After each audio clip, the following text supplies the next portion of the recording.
This is how to get the sum of some options. In this case, the user wanted to return the sum of everything from column D, that commission column, that isn't labeled savings in column B. Specifically, they said, I want to create a total for the commission rows, but I want to exclude the rows if its dropdown is labeled as savings. The problem comes in as there are multiple forms of payment, Venmo, PayPal, and Cash App. It will not allow me to add those to the sum even if I do SUMIF. I just want to exclude savings, but it still add up when the dropdown for the row is the other payment options. Now, they did say that they wanted to know how to ask better questions in the future and said they don't use AI, just Google search and like crappy YouTube tutorials. So I figured, let's make a good YouTube tutorial. Now, this user was very kind and provided their entire spreadsheet. So here's my copy of their expense tracker. And we can see here's the column D commissions that they were talking about. And they're saying they want to count all the commissions where payment is anything except savings. We have Venmo, PayPal, Cash App, and savings. So here in D7, they want the commission to be labeled to return 200. Not 230. I believe originally they just had a sum of D13 through D, which obviously returns 230.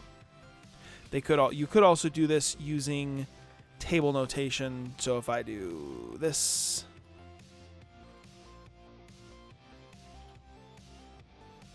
I believe, yeah, just like that. So you can use table notation. I oftentimes find it easier to just use the rows and columns, the A1 notation when we're working through this, because that always works. All right, so sum D13 through D counts everything, obviously. They tried doing a sum if, but a standard sum if only takes a single criterion. So they were trying to do something like counting D where B equals Venmo and then adding that to D where B equals Cash App. It gets long, it gets complicated, and it gets unnecessary, frankly. Here is the simplest way in this case where there's only one thing that they want to exclude. Okay? First, note that the way SUMIF is written, if you are going to have a sum range that is separate from the criteria range, you need to declare the criteria range and the criterion first. So I'm not going to do D13 as the first. It's actually going to be B13 through B, because this is the range upon which my criterion is supposed to act or supposed to filter. The criterion here is going to be, open a quotation mark for a string.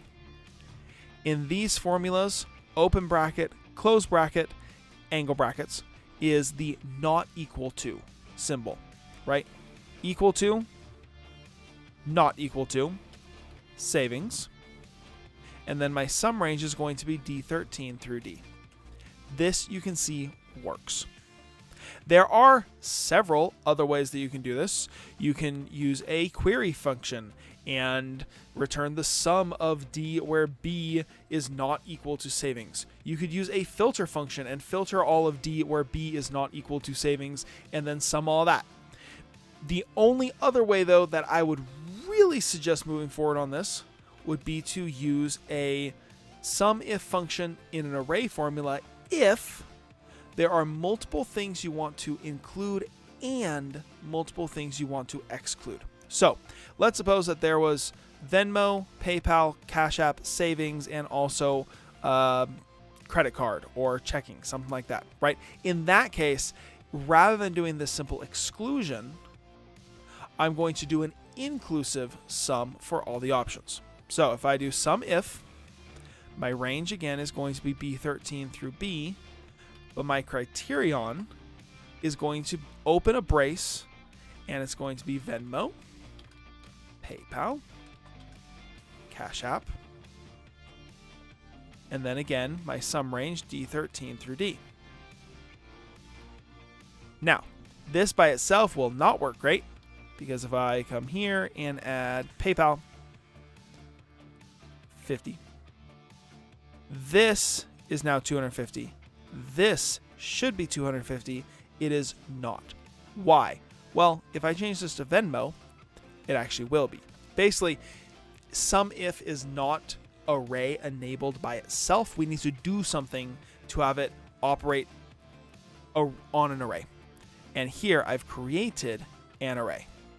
Okay, so I'm going to wrap this in array formula, which allows it to act on arrays. Now it's returning, what we have here is the SUMIF for Venmo, the SUMIF for PayPal, and the SUMIF for Cash App. We can check this easily by changing this from PayPal to Cash App. So now that I have each of these, I'm going to put a final sum on the outside to add that all together. So that is another way that this works. But again, I would only use that method if there are multiple things that you want to include and multiple things that you want to exclude. If all you want to do is exclude a certain thing, just use this. It will add up everything that is not that particular thing.